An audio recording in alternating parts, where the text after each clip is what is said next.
welcome to TDSI. Ngayong araw, isa pong OFW ang ating bagong graduate. Samahan niyo po akong alamin kung ano-ano ang mga naging journey niya inside TDSI. Here's Sir Alvin Gandara from Hong Kong. Hi, Sir Alvin. Hello po, good evening. Good evening, Sir Alvin. Sir Alvin, can you please introduce yourself? Ako po si Alvin Gandara, 45 years old, single father at kasalukuyan po nandito sa Hong Kong OFW. So, Sir, prior TDSI, meron ka na po bang background sa pagtitrade? Hindi trade, investing sa PSE. So yun buy lang, yun. Yun lang alam ko bumili then forgot for 5 years or 10 years, parang ganon. You're an investor, so not really a trader. So parang bumibili, paano yun, sir? Parang bumibili ka lang ng mga blue chips before, ganun? Hindi ko rin alam yung blue chips before eh. Kasi actually yung kaya ako nagkaroon ng interest sa stocks nung mga late 1980s saka early 1990s. Ang nasa news kasi hindi naman mga ano eh, hindi celebrity eh, pagkatapos ng newscast. So but 'di ba ang last part niyan is celebrity ngayon. So before kasi ang last part niyan is stock market. So, yun, nagkaroon akong curiosity roon. So, tapos sabi ko, ano yun, na parang, okay, San Miguel up, Jollibee down, parang gano'n. So, hindi ko alam, nagkakaroon na ako ng interest doon. Di nung pagkano doon, tinitingnan ko yung circle of friends ko, wala naman nandun sa ganong industry kasi pare-parehas kami anak ng OFW. Then yung iba, yung mga engineer, yung mga magulang, so yung mga employee. So sa circle of friend ko, wala talaga, as in walang na sa ganitong industry ng financial market. So talagang zero talaga noon. So hanggang umalis ako ng ng Pilipinas, nag-Israel muna ako. So hinahanap ko talaga ano ba tong stock market. And nagulat ako doon sa Israel, sa mga bank, meron siyang mga stock code na, sa Pilipinas, hindi mo makikita yung mga stock code eh. Makikita mo dyan, mga loan, housing loan, car loan. So nabuhay na naman yung ano ko, yung parang curiosity ko. Sabi ko, ito yung stock market eh. Tapos tinitingnan ko siya sa labas ng bangko, yung mga kulay red sa kulay green. So yun, sabi ko, doon talaga parang fascinated. Sino yung tao kaya pwede ko mapagtanungan? So, parang wala lang. So sabi ko, wala, kakalimutan ko ulit. So many years ulit, lumabas naman ako ng Israel, napunta naman ako rito sa Hong Kong. Dito ako nagulat kasi ganun din dito sa Hong Kong. Pagbaba mo rito sa Central, makikita mo yung mga ano nila, yung mga TV sa mga bangko, mga stock code, so stock market. Then nagtrabaho ako rito, parang nagtataka ako bakit ganun sa Pilipinas, then iba yung sa bansang Israel, iba rin sa bansang Hong Kong. Kaya iniisip ko Hong Kong is business hub. So nagtrabaho ko dun dito sa Hong Kong, mga well-known na yung mga naging boss ko, especially sa Taikoo. Ang pinag-uusapan nila is mga stocks. So bata pa lang yung mga anak nila, ini-involve nila sa financial market. So sabi ko, bakit ganun? Parang iba yung upbringing sa atin sa Pilipinas. So doon ako naghanap ulit dito kung paano pumasok sa stock kasi hindi ko naman pwedeng tanungin yung boss ko. Then kasi yung isang boss ko, siyempre, yung boss ko kasi tycoon yun dito, yung naging boss ko rito. Then pag yung company nila listed sa Hong Kong Exchange dito. So kapag kami company meeting na ganun, ako yung driver, ako yung sumusundo sa mga board of director, dinadala ko doon sa office, then nagmi-meeting sila. So talaga sabi, pinag-uusapan nila stock. So siyempre, English naman yung iba, then iba, Chinese. Naiintindihan ko yung iba, tapos binabasa ko, nawawala talaga. Sabi ko, paano kaya pumasok dito? Sabi ko gano'n. So until one time, isa sa Facebook friends ko nag-post, PSE. Yung sabi ko, teka lang, sabi mo, no, parang stock market to. May message ko siya. Sabi ko, ate, sabi ko, parang ano yan? Sabi ko, stock market ba yan? Sabi ko, baka pwede magpaturo. Doon siya nag-reply. Yun, doon na nag-start niya, minute ko siya during ng Sunday. Ipinakita niya sa akin kung paano mag-open ng broker, tapos ano yung buy and sell. So doon ako nag-start. So yun na yung parang na ano na ako sa sa pagbili ng stocks. So yun, doon Mga doon anong year ka? Mga anong year to, sir? siguro Nung mga 20 nalaman mo na yung stock market dito sa Pilipinas, nung PSE. mga 2021 na, pero hinahanap ko siya nung 1990s pa kasi nga yun napapanood ko sa TV. So it will be parang ang laki talaga ng ano kasi yun talaga yung circle of friends talaga. So talagang hinahanap ko circle of friends ko kahit yung mga parents sila is pare-pareho kami. We are in the same circle na Kumbaga, pagdating sa stock market, talagang napapag-iwanan ng Pilipinas even before. Kasi like what you said, early 90s and 80s, talagang nakikita mo na even though na-expose na siya sa Philippines, na sabi mo nga after news, mm, inilalabas na siya, pero hindi ganun ka-well known ang mm, mga Pilipino regarding stock market. Unlike sa ibang bansa talaga, na parang expose sila pagdating sa stock market. opo ma'am. Saka yung mga anak nila talagang alam mo yung in the younger years minumulat nila sa financial market, sa stock market. Yung ba, parang nagulat lang ako doon. So, paano mo naman nalaman, sir, ngayon itong TDSI? Ay, yun na, nung nag-i-start na akong bumili ng stocks, so wala akong alam pagbasa ng charting, ganon. So umuwi ako ng Pilipinas, then may na-message naman ako na sabi na nagtuturo ng charting. So who happen to be, ano pala siya, yung insurance sa ng ano. So nag-avail ako ng insurance, then tinuruan niya ako mag-basic ng charting, yung mga moving averages. Then in-introduce niya ako sa isang app sa Pilipinas, yung pre-charting. So na-amaze ako doon kasi sabi kong gano'n pa. Ito pala yung yung community ng mga traders, sabi kong gano'n. So natuwa ako doon. Dinaload ko yung apps, then ko, kinunik ko yung Facebook ko. So yun, nag-i-start ako doon. Hindi ko naman alam, mga hyper pala. Yun pala yung mga tinatawag na hyper. So, yun, unti-unti. Doon ako nag-aral, doon ako ano ba, self-study, ganun. Tapos gaya-gaya ko lang yung mga chart doon. Then later on sa Facebook nakita ko yung traders lunch ni Ma'am GK. So, di ba nagtuturo siya ng mga indicators doon? So, yun. Actually, yun ang ginamit ko nung pagtitrade talaga. So doon. So, talagang dun pa lang pala sa unang group, dun pa lang pala sa group natin before, dun mo na talaga siya nakita, yung TDSI. Kaya ka Opo, napasabi. opo, So, ma'am. kailan ba, sir, when did you join TDSI?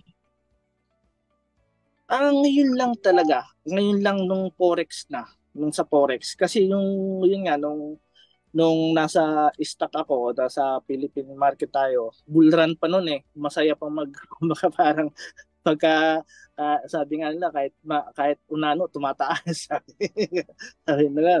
So yun doon ako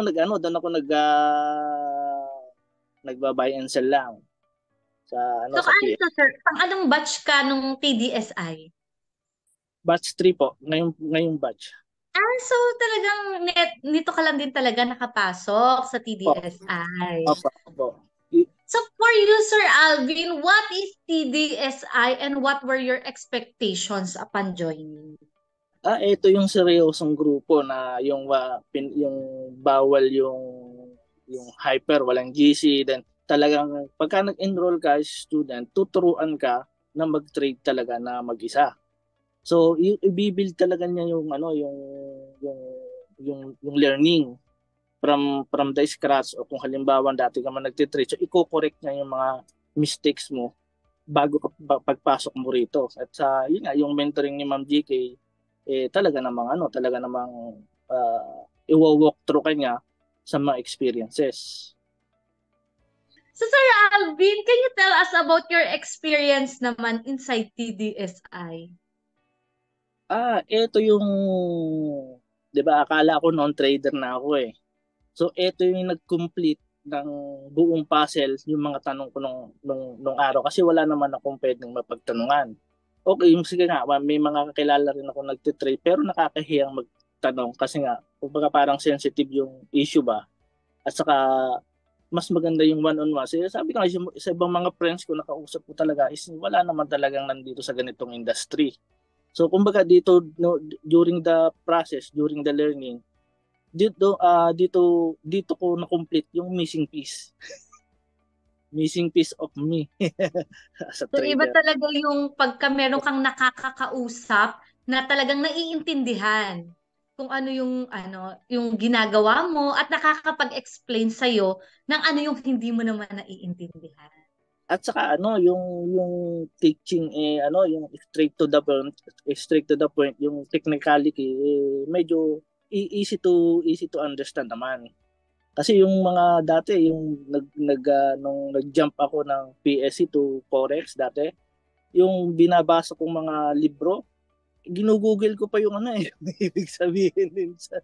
Ano ko ibig sabihin ito? So talagang dito pala sa TDSI program, talagang even newbies na zero knowledge, madali nilang maiintindihan yung Ay, flow ng opo. ating program. Opo. Yun talaga. Kumbaga, simple as ABC. So sir, ano naman yung mga activities nyo inside TDSI? Yun, na everyday learning na sinesend sa account mo. Then, live session. Yun ang pinakamaganda yung live session kasi direct ka makakapagtanong kay Ma'am JK. At the same time, direct rin yung sasagutin. Kumbaga, walang mag-iisip pa siya ng, ng, ng direct ka niya sasagutin. Kumbaga, kaya gusto ko mag-live hanggat maaari. Ayoko mag-absent man live live session. Kasi just in case, may mga na-discuss siya, on the spot ako makakapagtanong kaysa dun sa recording. Yan naman ang kinagandahan talaga ng TDSI program kasi direct dun sa mismong mentor nakakausap ng mga students, 'di ba? Opo. Aside dun sa mga RM nila na nag-handle sa kanila, direct pa nilang nakakausap or nakakapagtanong sila ng live sa mentor talaga, 'di ba? Opo. So ano naman yung TDSI program para sa iyo? Ito yung hindi itinuturo sa old school na kumbaga napaka-unique niya lalo-lalo sa aming mga OFW. Ako personal na ko kasi wala namang ganitong program eh. So may mga pinalo ko na mga yung mga magagaling na trader din sa Pilipinas. Pero iba yung atake ni Ma'am JK dito nung binuo niya to. Is alam mo yung pinalano na hindi yung overnight lang na pinag-isipan, okay, sige, magtuturo ako sa mga Pilipino. Kasi may step by step eh. From scratch to pro eh. So talagang yung flow ng program talaga is para talaga sa mga newbie or sa mga zero knowledge na gustong matuto sa stock market. Talagang yung flow ng program niya is pinag-isipan at yung structure ng program niya is talagang nandoon. Opo, yun talaga. Yun talaga yung kumbaga strict to the point din na hindi mo na kailangan mag-google sa technicalities. So, Sir Alvin, what are the three best things naman being a TDSI student? Unang-una yung mentoring talaga. Kasi napaka-importante na yung may magsasabi sa iyo kung tama o mali ang ginagawa mo eh. Then kumbaga hindi naman yung papagalitan ka bata, okay. Actually binibigyan kami ng laya na gawin mo ang mo kung gusto mong lumabas ng rules. But of course meron kang consequences. So yung consequences, ikaw yung mag-handle. So yun, number one, yung mentoring. Tapos yung pangalawa, ito nga, yung community.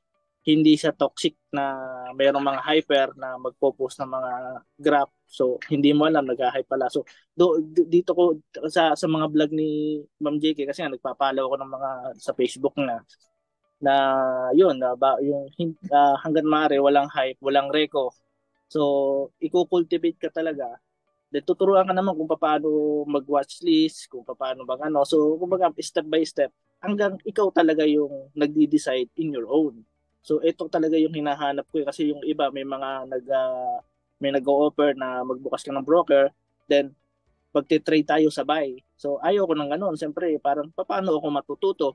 What if sabi mo sabay tayo magte-trade? Joke lang na bigla kang inatake doon habang sinasabi mong buy. So, inaantay ko yung sell, hindi na ako makapag-sell kasi hindi ko alam. So, technically, hindi ako matututo doon. So, ayoko noon. Then, syempre, yung pangatlo, yung modules of learning. Kumbaga, hindi ka kagad papatalunin sa dagat. Tuturuan ko munang maglangoy muna ng konti. Yun, kumbaga yung modular learning, yung step by step. Then ipinapakilala sa iyo kung ano yung spread, ano yung lots, kasi yun talaga hindi ko alam yun eh. Kung paano light sizing, ano ba yung spread, ano ba yung exotic, ano ba yung major pair, minor pair, yun, mga ganon mga stuff. Hindi ka ba natakot na pasukin yung global market? Actually, na-excite ako nung unang na-offer sa akin yung Forex kasi yung isang brad ko, sabi niya sa akin, Brad, ano mo, try mo yung Forex. So binigyan niya ako ng yung mga learning nga, paano mag-open ng broker. Then yun, nag-demo account ako kasi wala pa naman TDSI noon eh, TDS pa lang. So nag-demo ako, so naging kampante ako dun sa trade ko kasi ano naman sa demo account. So sabi ko, pag ginawa mo to into live trade, okay sabi ko no, kaya sabi ko mas gusto ko dito sa Forex kasi nakita ko rin yung yung opportunity. So nag-live trade ako para akong tumalon sa dagat nang nakinain ako ng pating, two accounts ko ang nasunog. Oh, then yun na. Kaya nga nung inopen ni Madam JK itong TDIS, sabi ko na tatiming lang ako ng oras, mag-i-enroll talaga ako kasi ito yung gusto kong gawin. Saka ito yung gusto ko talagang i-trade ang Forex. So sir, how was the experience nung nag-umpisa kang mag-trade sa Forex na hindi ka pa member ng TDSI compared ngayon na TDSI ka na? Nung unang-una, may message ko yung brad ko. Sabi ko, Brad, mukhang dito ako magkakasakit sa puso. Kasi, talaga, di ba, yung fluctuation ng price, then, ganun, sabi ko, talagang yung, as in, hindi ako ready. Sumabak ako, yung tumalon ako sa dagat na ang lalim pala. So, yun. Yun nga, sabi ko, parang dito ako magkakasakit sa puso. Unlike Then ngayon, ngayon nasa TDSI ka na? ayun na, nung una, siyempre gano'n, na tinuturuan tayo yung kinocultivate ka kung paano. So yun, medyo relax na talaga ngayon. Kumbaga, yung tanggap ko yung ano magiging mangyayari kasi yun ang trade, yan ang market. Kasi noon na So, pagpasok ko, hindi ko kinukompute ang losses, ang kinukompute ko yung TP kaagad eh. So tapos biglang mababaliktad, babaliktad. Eh di nga. so kung before, nung outside TDSI na nag-Forex ka, is nasunog dalawang account mo, ngayon naman dito sa TDSI, unang try, ikaw naman ay graduate agad. It means ikaw ay kumita agad. Hindi ko nga alam nag-graduate ako. Totoo. Hindi ko ini-expect. So sir, dito ngayon sa Forex, hindi ka ba nahirapan sa schedule mo? Kasi as a driver, as an OFW, hindi ka ba nahirapan mag-trade? Trading schedule mo? Ang mas okay kasi yung hinahabol ko kasi yung London sa New York kasi nandun yung volume, yung ano niya. So okay naman kasi pagtapos ko ng work, dito yan, dyan, nagtitrade ako pagka hindi ako pagod. So minsan ang ginagawa ko pagka pagod ako, mag-rest muna ako ng 30 minutes to 45 minutes. Idlip ako bago ako humarap sa computer, bago ako mag-scan. Ano naman sir ang kinagandahan ng international market compared dito sa PSE or sa local market? Unang-una yung liquidity. Second, yung oras. Yung oras fit sa oras ko. Kasi sa PSE, yung nasa trabaho rin ako, hindi ko rin mababantayan totally magti-trade ako. So kaya I'm more on investing ko doon buy and forget minsan, madalas. So dito sa Forex, yun, pag-uwi ko, nandiyan yung market. So pwede ako mag-trade. Saka timing pa yung oras ko, nandun sa peak ng London at saka ng New York, yung mataas yung volatility. So talagang ang Forex or global market is for the OFW. Opo. Palagi ko ito talaga yung nakapit para sa amin lahat.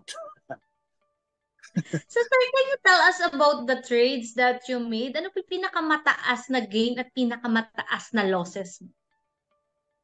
Sa week, siguro $25 yung isang week. Then yung loss, yung $20, yun na yung ano, nag-adventure ako noon, yung pinakamalaking loss ko. Kasi talagang nag-adventure ako, yung ibig kong sabihin nakalong ako, then biglang nag-against sa akin ng market. Ang ginawa ko, pinlip ko yung ano, yung pinilip ko lang yung yung ano. Tapos nagdalawa na silang ano, buy sa castle. Sabi ko, ano nangyayari dito? Sabi ko ano. So, kinalos ko pareha. Sabi ko, ano ginagawa ko? Sabi ko ano.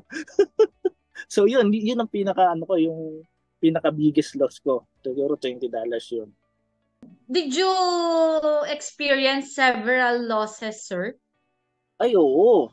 Yun. Kaya nga sabi ko kanina, ma'am, hindi ko ina-expect na graduate ako kasi kada pasok ko ng weekly trade ko, negative. So siguro 5 weeks o 6 weeks, sabi ko ganun, hindi yata para sa akin tong trading. As in. Pero hindi ko sinabi kay RM yun kasi baka parang dating ko iyakin eh. Ang minessage ko si RM, sabi ko kay RM, sabi ko, Madam, napagkahirap-hirap pala nitong Forex. Sabi ko gano'n. Pero ang iniisip ko noon, sabi ko parang hindi ito yung mundo ko ah. Sabi ko gano'n. Matagal kong hinanap ang trading pero parang hindi ito kasi puro loss eh.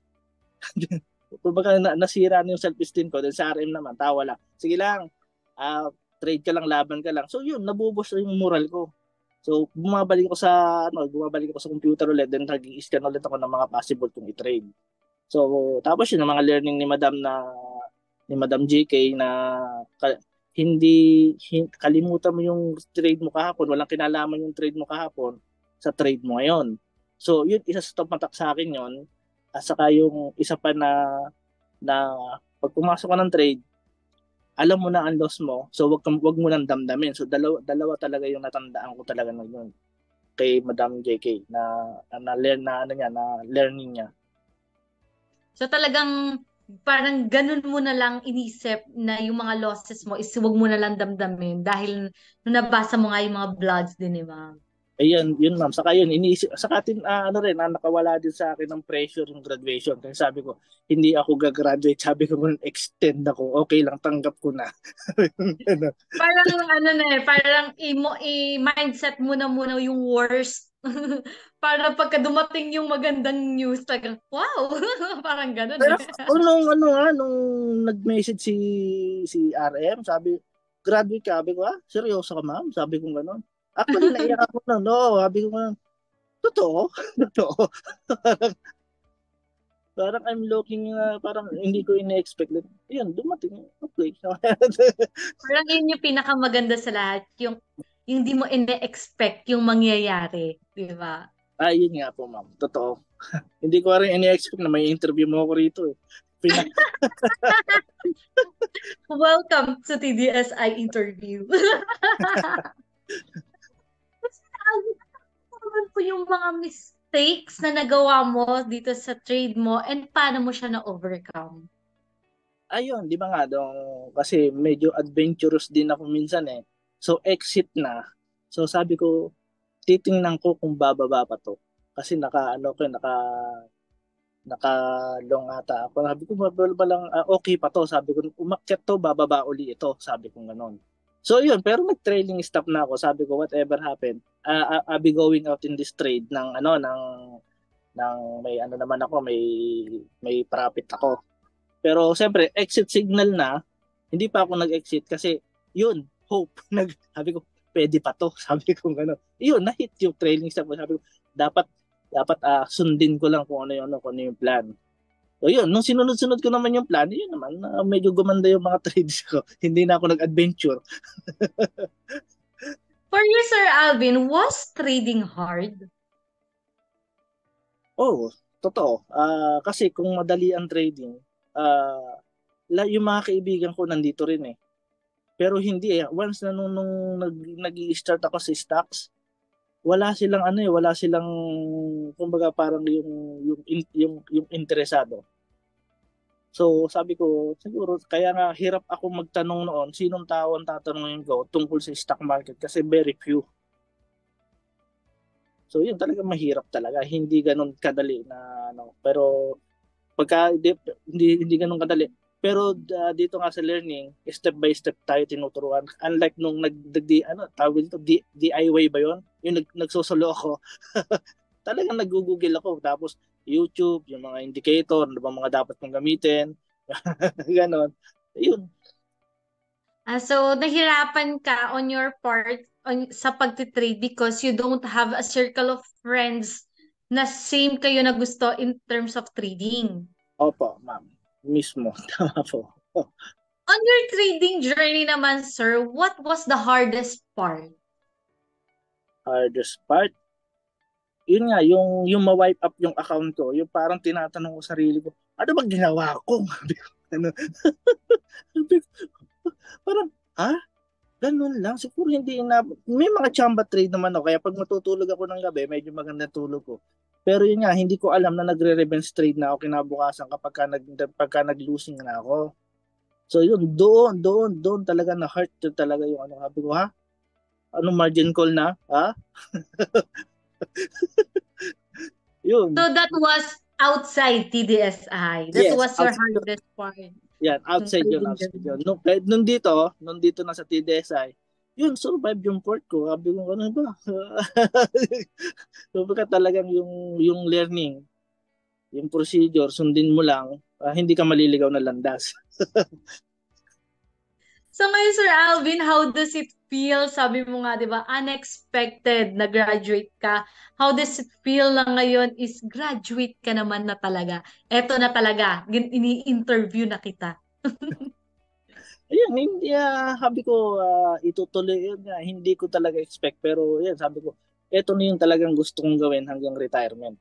Kasi noon ko pa talaga hinahanap kung paano ang trading. So ito na, TDSI student bilang estudyante, nakumpleto na yung missing piece. Nakumpleto yung missing piece na. Sa puzzle talaga. No? Opo. So Sir Alvin, will you recommend TDSI sa mga friends, family members, colleagues mo? Kasi nga sabi mo, di ba, wala kang circle of friends na talagang into a trading. So will you recommend them being part of the TDSI so they can also experience your journey, the trading journey? Opo ma'am, unang-una sa anak ko. Kasi may isa akong anak. So sa amin pa lang mag-ama, maputol ko na ba yung chain of ignorance pagdating ng financial market. Then doon sa mga friends ko, ipapakilala ko pa rin talaga na kung gusto niyo mag-aral mag-trading, you go to TDSI at least hindi kayo maliligaw ng landas. Pero nga unang-una, first ka man sa anak ko talaga muna. I really like what you said. Ma'am, pagdating ng araw, anak ko naman ma-interview mo. Why not? I'm looking forward na mangyari yan, sir. Pero I really like the idea na sinabi mo talaga na you want to cut the chain of the ignorance dito sa trading, di ba? Parang nakakatuwa naman. Parang tayo lahat kasi yan yung gusto natin di ba? Sir Alvin, ano naman po yung final message mo sa mga kapwa mo traders na gusto ring pasukin ang international market? Ayun, go out sa comfort zone natin at try the international market sa liquidity wise at yung lalo na yung opportunity na hindi lang tayo nakakahon sa isang market na local market, so merong US market, forex. So mas pinili ko kasi yung forex kasi mas komportable ako sa forex. Yun ang tingin ko. Yun ang ito talaga yung gusto kong gawin, yung maging forex trader.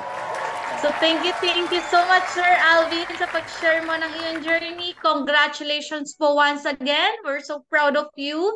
And thank you. Good night, sir. Good night po. Thank you rin po.